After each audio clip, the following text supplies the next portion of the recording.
Los Angeles, a city where dreams are made, and where too many dreams are broken.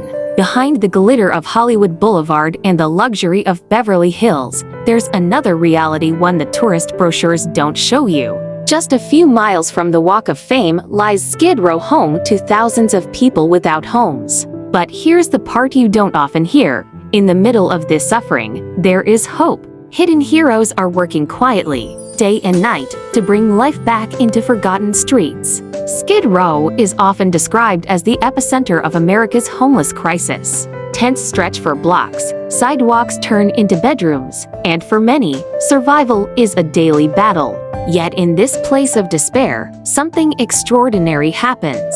Organizations, faith communities, and ordinary volunteers are proving that compassion is stronger than indifference. Their work is not flashy. It doesn't make the headlines. But for the people they serve, it can mean the difference between despair and survival. Let's begin with one of the oldest and most powerful forces for good, Union Rescue Mission.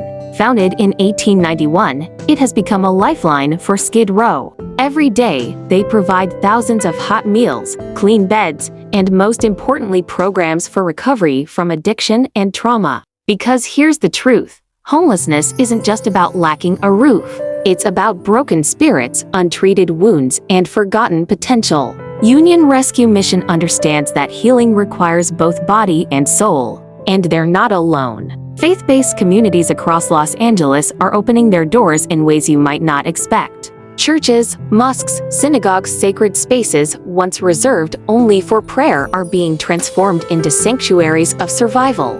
Imagine walking into a church late at night, not for worship, but for warmth, where prayer halls turn into sleeping quarters lined with mattresses, where volunteers serve bowls of hot soup, and where people who were invisible on the streets suddenly feel seen. For many, that sense of security, the feeling that someone cares, matters more than the food itself.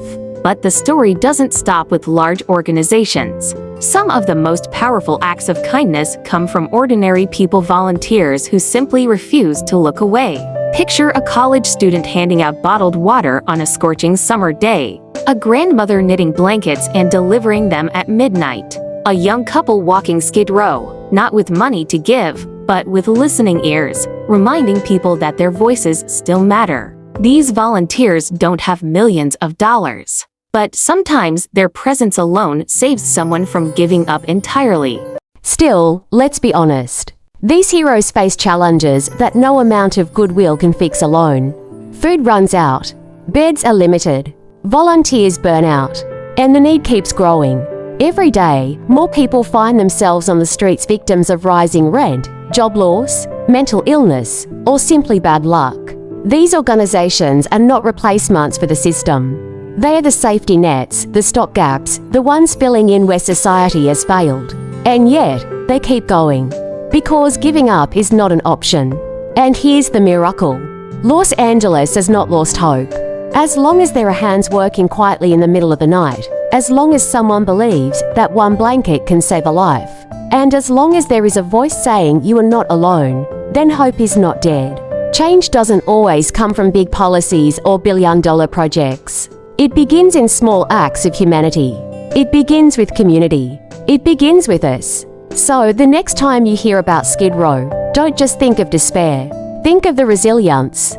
Think of the volunteers, the shelters, the faith communities, and the people who remind us what humanity truly means. If this story touched you, don't let it end here.